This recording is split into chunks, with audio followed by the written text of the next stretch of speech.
Saludamos a a Ariel Ávila, subdirector de la Fundación Paz y Reconciliación, para continuar con este otro tema. Para iniciar las preguntas con Ariel Ávila sobre este tema, que son las reformas a la Policía Nacional. El asesinato del abogado Javier Ordóñez a manos de uniformados de la policía en Bogotá generó diversas movilizaciones en la capital y en otras ciudades del país.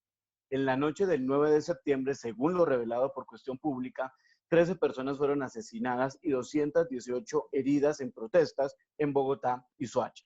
Todos y todas civiles asesinados con impactos de balas que se presume son de la policía. Incluso varios videos captados por ciudadanos y recogidos por Cuestión Pública así lo demuestran. Incluso la reportería hecho por este equipo de periodistas arrojó varios relatos de jóvenes que denuncian prácticas sistemáticas de tortura por parte de agentes de la policía que hicieron presencia en los barrios. Estos lamentables hechos pusieron de nuevo sobre la mesa la necesidad de una profunda reforma a la Policía Nacional que va desde convertirla en un cuerpo civil que dependa del Ministerio del Interior y no del Ministerio de Defensa, modificar criterios de selección de personal, procedimientos en su actuar y una veeduría independiente a las actuaciones de los uniformados.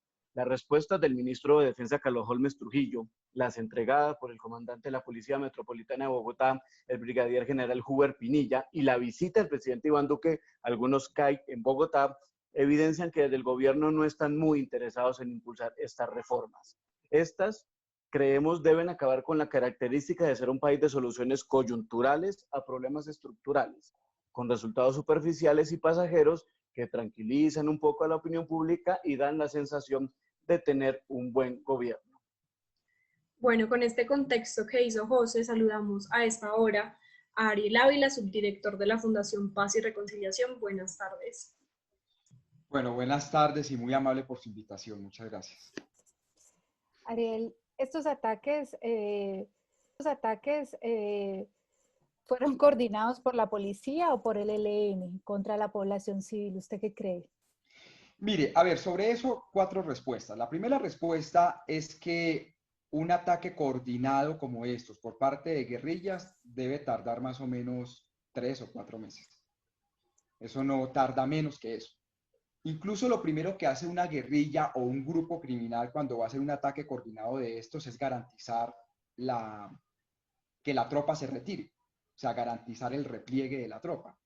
Y en muchos de los casos de las narrativas que toman los ciudadanos cuentan cómo los cogieron por la espalda la policía, les cayó por la espalda, por los lados. Es decir, no había ningún plan.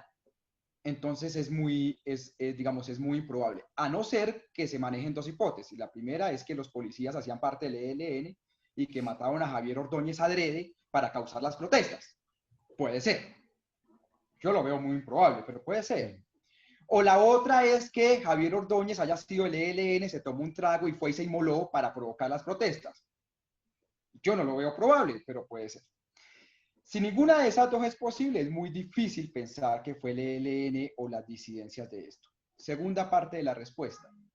Esto es lo que se llama una violencia colectiva con efecto contagio, que es muy parecido a lo de George Floyd en Estados Unidos. En lo fundamental hay un detonante, la gente salen diferentes grupos, eso sí es diferentes personas con diferentes intereses. Es muy posible que en la protesta del 9 de septiembre haya salido gente brava con la policía porque les ponían partes en las motos, que es lo que me han dicho, otros por la violencia policial, otros por el tema de Javier Ordóñez, otros por cualquier otro tema que la policía estaba molestando mucho por pedirle la cédula. Es decir, pueden que se den grupos, pero es una violencia que se contagia y espontánea. A no ser que uno concluya que también el ELN y las disidencias pues están detrás de lo de George Floyd y el Minneapolis. Bueno, ok, puede ser. Pero entonces, digamos, ese es un efecto y eso es cualquier estudiante en segundo o tercer semestre de sociología o ciencia política sabe cómo es la violencia colectiva. Bien. Tercero, pues que muestren las pruebas. Si las tienen, que las muestren. Usted conoció hoy una entrevista que dio Miguel Ceballos, donde él dice que tenía la prueba contundente de la interferencia del ELN en esto. Una cuenta de Twitter y una página web. A mí eso no me parece contundente, pero puede ser que haya gente que eso le parezca contundente. Bien. pero que muestren las pruebas. Y lo cuarto que hay que decir acá es la otra parte de la investigación es por qué los policías dispararon a los civiles. Aquí, ese pedazo de lo que habla Miguel Ceballos es porque unos civiles rompieron unas ventanas blindadas y quemaron unos cuantos ladrillos. Pero nos falta la otra versión. Y Miguel Ceballos, como comisionado de paz, no ha dicho nada sobre eso. Ariel, en esa misma línea, ¿a quiénes busca proteger el gobierno de Iván Duque al no tomar las decisiones frente a lo ocurrido el 9 de septiembre, por ejemplo? No, yo lo que siento es el uribismo sabe muy bien que en las elecciones de 2022, esté Uribe preso, libre, como sea, no les va a ir muy bien en las elecciones. Y desde hace 6 meses se conocen mensajes a pensionados de la policía, de las fuerzas militares, de que se lancen al Congreso, que se lancen a las cámaras, es decir, que participen en política. Entonces aquí hay una protección electoral, digamos, de no empañar el nombre de la institución y pues por eso Iván Duque sale inmediatamente a defender lo de la policía y le sale muy mal esa vaina de la chaqueta hace 2 noches, o sea, eso le salió muy mal en el marketing político, pero lo hacen es por eso, es un cálculo electoral, digamos, yo no creo que es que Iván Duque haya dado la orden de matar a todo el mundo y que haya llamado policía por policía que dispararan a la gente, digamos, eso también hace mucho la teoría conspirativa de alguna gente, no, aquí hay es un cálculo electoral literalmente de si yo protejo la institución, vendo a Claudia López y a Petro y a los demás como unos castrochavistas que van a acabar la policía y me gano todos los pensionados de la policía y después les mandan el cuento de que es que les van a quitar las pensiones y lo de siempre, pues lo que pasó la vez pasada, digamos, nos van a aplicar, nos van a repetir la misma dosis, digamos, no hay que ser como muy inteligente pues para saber qué es lo que van a hacer. Ariel, con respecto a eso, bueno, se plantea desde muchos sectores la necesidad de una reforma a la policía. La pregunta aquí es, ¿de qué depende que haya una reforma estructural a la Policía Nacional? No, yo creo que reforma estructural no va a haber, digamos, ya eso no va a haber, es muy difícil que haya y depende de 2 cosas dramáticas, depende de unas mayorías brutales en el Congreso y depende de una voluntad política del Ejecutivo y ninguna de las 2 cosas existe.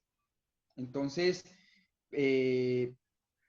la pregunta más que si va a haber reforma estructural o no, la pregunta debe ser qué debemos lograr rápidamente para que esto no se repita cuando un país va a comenzar a marchar, que es lo mínimo que tenemos que lograr para que esto no se repita. Yo creo que la pregunta es esa, es decir, ¿cómo evitamos que nos pase otra vez esto? Porque pensar que va a haber una gran reforma y que los vamos a sacar del Ministerio de Defensa y que los vamos a dar un nuevo perfil de formación, eso no va a pasar en 3 o 4 años. Entonces hay que, digo yo, pensar es qué necesitamos lograr. Y hay una reforma que sí es muy necesaria y es cambiarles el fuero penal militar. Mientras no se cambie eso, estos tipos van a creer todavía que tienen todo para seguirlo haciendo. Ahora, cambiar el fuero penal militar es dramático porque eso tiene una gran reforma, etcétera. Pero esto no se soluciona con cursitos de derechos humanos, esto no se va a solucionar pasando la policía al Ministerio del Interior. Es decir, el tema es por qué una fuerza policial tiene fuero penal militar. Esa es la pregunta que toca resolver. Ariel, usted habla de cambios inmediatos, además de este fuero penal en estas movilizaciones, ¿qué otros cambios inmediatos? Desde que usted crea que de aquí a diciembre, por lo menos la ciudadanía ponga en la agenda pública. No, de aquí a diciembre lo único que podríamos lograr es una presión para que saquen algunas armas no convencionales del uso. Por ejemplo, la que mató a Dylan Cruz, que no las utilicen. Y tal vez unos protocolos de actuación con los gestores de convivencia de las diferentes ciudades, con la Defensoría del Pueblo. Bueno, ahora está Carlos Camargo. Ya hemos visto que es Carlos Camargo como defensor del pueblo en esta semana. Pero sería cosas de esas, de protocolos. Más allá de esto no se va a lograr nada. Siendo realistas, digamos, pues por uno puede soñar, mejor dicho, pero eso no. Bueno, antes de continuar con la última pregunta que la hará Diana, queremos invitar a todas las personas que nos están escuchando, que nos están viendo, que en los comentarios desde Facebook Live le dejen las preguntas a Ángela María y a Ariel. Gracias. Ariel, lo que también se ha visto y de manera un poco subrepticia y se dice desde varios sectores es que hay una especie de golpe a Claudia López en su alcaldía porque parece que la policía no le hace caso, ella no es la primera comandante de la policía y, y hay un sinsabor por parte de estas actuaciones.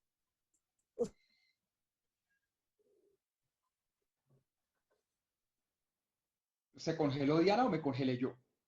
Se congeló Diana, Ariel, pero lo que le estaba preguntando Diana es... Yo, ya Diana, Ya, dale, ahora sí. continúa. bueno, perdón. Ariel, te preguntaba que desde varios sectores se viene diciendo que hay una actuación extraña por parte de la policía y por parte de ciertos sectores de ultraderecha con respecto a la actuación de Claudia López como alcaldesa. Quiero preguntarte, ¿tú crees que hay en marcha un golpe de Estado contra la alcaldesa Claudia López en Bogotá? A ver, evidencia. Evidencia es que por al menos 2 horas pareciera que se rompió la cadena de mando en la policía en Bogotá el 9 de septiembre. Entre 7:30, 7 de la noche a 9, 9:30, pareciera que ahí se rompió. Y se tomaron decisiones en terreno, ¿no? En los CAIs, en las zonas donde habían protestas y cambió, pareciera que no hubo cadena de mando. 2, es claro que la alcaldesa no estaba recibiendo toda la información. Eso es absolutamente claro. Y que no estaba recibiendo la información. Incluso partiendo del principio que las disidencias y que el ELN estaban detrás, la alcaldesa no conocía esos informes de inteligencia. Porque ella sale a decir eso es falso. A mí nunca me dieron eso en los consejos de seguridad. Entonces, si llegara a ser cierto, se comprobaría que no le están pasando la información. 3, eso es un golpe de Estado. Que no le pasen la información a la alcaldesa y que no hagan caso a la alcaldesa durante unas horas, ¿puede ser considerado un golpe de Estado? No, pero sí es muy preocupante.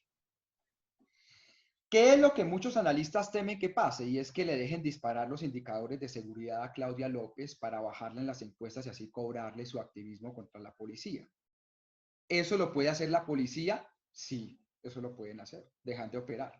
¿Lo van a hacer? No sé, no tengo idea, pero es muy posible que lo puedan hacer.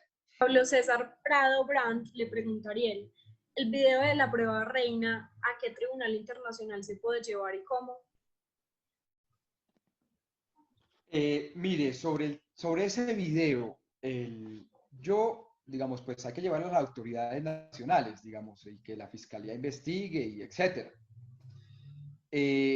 Tal vez por como, esto me lo corrige Ángela, pero tal vez por la circunstancia de los hechos, creo que eso va a quedar en la justicia penal militar.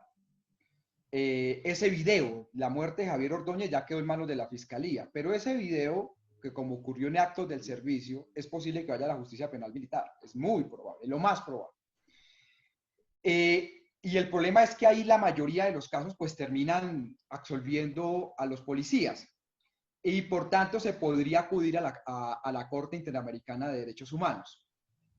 Sin embargo, sí coge fuerza que la Oficina de las Naciones Unidas para los Derechos Humanos de Michelle Bachelet haga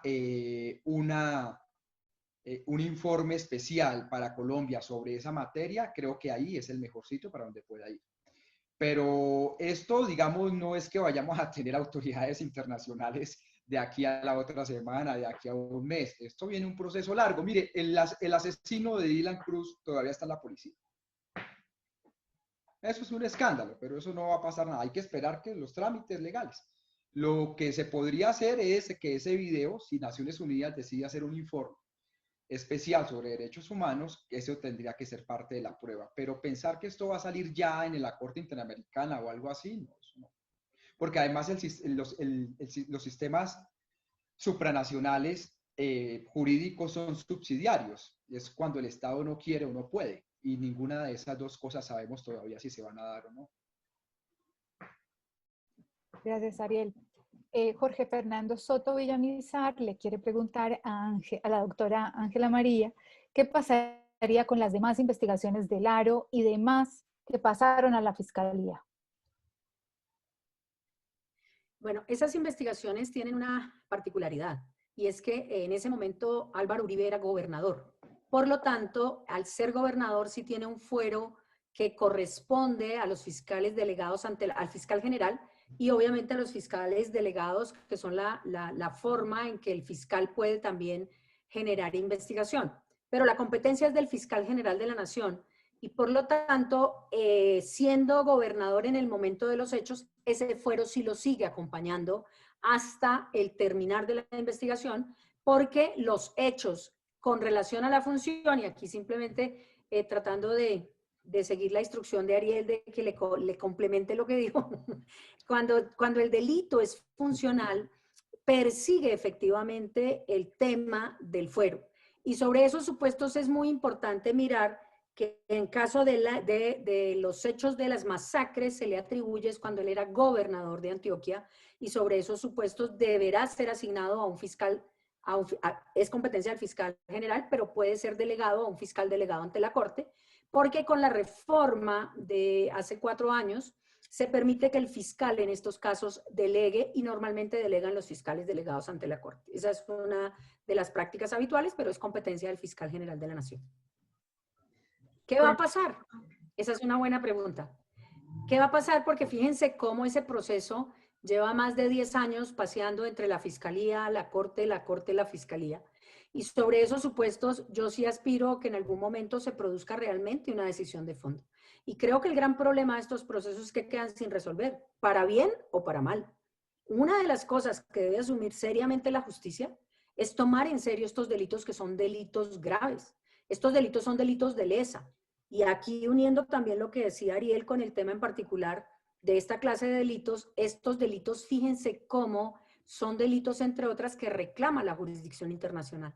Entonces, sobre esos supuestos, ya ustedes también saben que hay muchas denuncias en la Corte Penal Internacional frente a varios supuestos. Pero en estos días veía el índice de las denuncias y hasta donde sé yo tiene 265 denuncias. Por lo tanto, esos 265 procesos tendrán que ser ventilados ante la Fiscalía, porque ninguno parece ser fue cometido bajo el fuero de senador. Bueno, María Antonia le pregunta a Ariel, frente a los actos delincuenciales en que incurrieron uniformados y donde el señor Duque ha salido a defenderlos y apoyarlos, ¿tales actos no deben llevarse directamente a la Corte Penal Internacional? No. Digamos, jurídicamente eso no es posible. ¿Qué es lo que tendría que pasar? Tendría que producirse un pronunciamiento, en este caso de la justicia penal militar, seguramente, donde digan, pues declare los inocentes. Eso va a pasar por lo menos en 1 año y medio, 2 años. Después de eso vendrán todas las apelaciones posibles y ahí sí se acudiría, creo yo, al sistema interamericano de derechos humanos y en 6 años tendríamos la sentencia. Entonces son 8 años. Eso es lo que seguramente va a pasar. Que si la Corte Penal va a entrar, no, es más fácil que entre el sistema interamericano de derechos humanos que la Corte Penal Internacional. Entonces es muy difícil.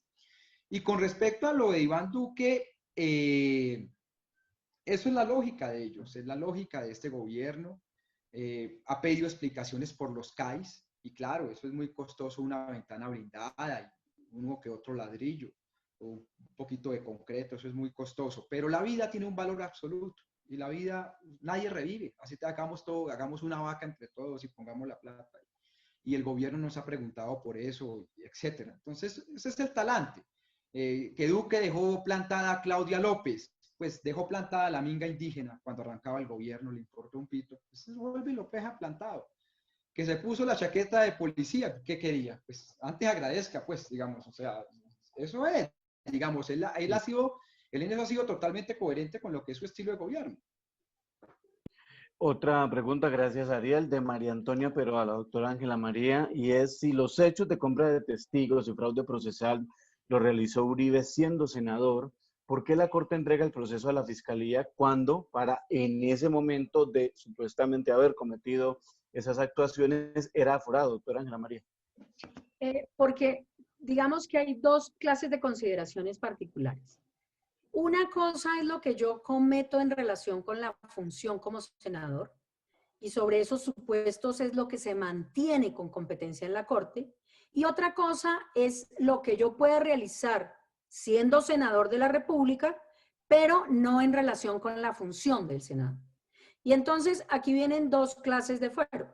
El fuero congresional, que es cuando es funcional, y eso significa que persigue lo que hizo en términos concretos con respecto a la actividad que realizó, y que esa era la discusión que tenía la Corte. Si era en desarrollo de la función de senador o no era en desarrollo de la función de senador. La Corte al analizar y digamos, yo por ejemplo, discrepo de haber separado esa funcionalidad, porque indiscutiblemente eso también fue parte de un debate público y político. Pero la Corte llegó a la conclusión de que no había esa relación. Y por esa razón, digamos, lo mandó a la Fiscalía General. Y con el debido respeto yo discrepo porque, pues, dentro del análisis uno puede decir, pues, si hubo debate público, si se generó una afirmación por parte de él en debate público, etcétera, podría haberse mirado el tema. La Corte va un poco más allá y profundiza y dice, miren, no fue con relación a la función de senador. Fíjense que hay una serie de elementos que la Corte analiza y por esa razón dice, no fue con relación a la función. Pero dos, el senador renuncia. Por lo tanto, ya ni siquiera lo cobija el fuero subjetivo de estar todavía en el Senado. Y entonces ahí es donde se desplaza absolutamente toda la competencia para la Fiscalía. Pero además hay otro tema que sería muy interesante tocarlo y se los dejo de iniciativa, y es ver que la renuncia, en mi criterio, fue una renuncia inválida, porque la medida de aseguramiento ya estaba en firme cuando él renunció. Por lo tanto, ahí hay otro tema que es bien interesante sobre el supuesto de si se debía o no aceptar esa renuncia, que simplemente lo dejo ahí mencionado para que ustedes con su iniciativa periodística profundicen. Gracias, doctora. Muy interesante. Yo no había caído en cuenta de eso. Por supuesto que vamos a recabar por ahí. Pregunta Juanma Torres Erazo para Ariel y es, ¿se va a lograr algo en las calles con las jornadas de protesta que se vienen? Mire, yo lo que siento es que este país le perdió el miedo al virus y ya le perdió el miedo a la policía. La herramienta de los celulares, lo hablábamos ahora, Diana, como mecanismo de protección a la libertad de expresión es impresionante.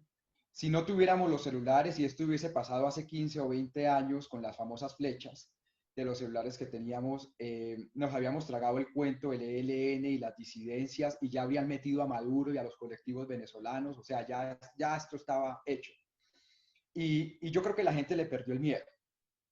Pero además yo creo que un país con un 25%, una ciudad como Bogotá con el 25% de desempleo, un país con el 20% de desempleo, una situación política como estas, yo creo que es inevitable que la gente salga. ¿Qué tanto se logre? Uy, ahí viene una discusión profunda. Eso también, eso sí es de, pero la gente sale a la calle. Mire, incluso con el tema de la libertad que seguramente le van a dar a Álvaro Uribe el martes, que seguramente quedará libre por sobre las 10 o 11 de la mañana va a quedar libre ya. Entonces, ahí, háganlo. Para que vean la sensación de impunidad que va a tener esta sociedad, háganlo. Entonces, yo lo que siento es que esto está muy convulsionado. Un país así está muy animado. Creo que no hay que tenerle miedo a las marchas, eso es democracia. Pero que si eso nos lleve a cambios reales o no, no sé. Eso sí va a depender mucho de cómo vote la gente en el 2022. Ahora, perdónenme una pregunta, una cosa más, Diana. Nos van a volver a aplicar la misma del 2018, la misma. El cuento del castrochavismo, del neochavismo, del postchavismo, el cuento de toda la misma terapia, no que el del rayo homosexualizador, de que mejor dicho, eso todo el mundo se vuelve gay y lesbiana, o sea, toda la misma no la van a aplicar. Si la gente vuelve y cree, no sé, pero la estrategia está calcada.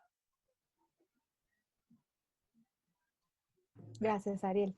Bueno, entonces ya acabamos este Facebook Live Los invitamos a leer el especial que sacamos el domingo sobre la noche del 9 de septiembre. Hoy agregamos en la nota principal un nuevo video que recogimos en todas las redes sociales, demostrando la actuación de la policía con disparos, con golpes a los manifestantes. Entonces los invitamos a ver el especial, que vean todas las historias, son diferentes monólogos de diferentes asesinados. Entonces están totalmente invitados a eso, y también los invitamos a que nos sigan en nuestras redes sociales, en Twitter, @cuestión_P, en Facebook e Instagram, Cuestión P. Muchísimas gracias a Ángela, María y a Ariel por acompañarnos hoy en este Facebook Live. Gracias. Muchas Gracias. gracias por la Gracias. Gracias. Grandes Gracias. invitados. Muchas gracias. Gracias, Diana. Gracias, José. Chao, Ariel. Gracias, Gracias. Ángela. Chao. Hasta luego. Luego. Chao.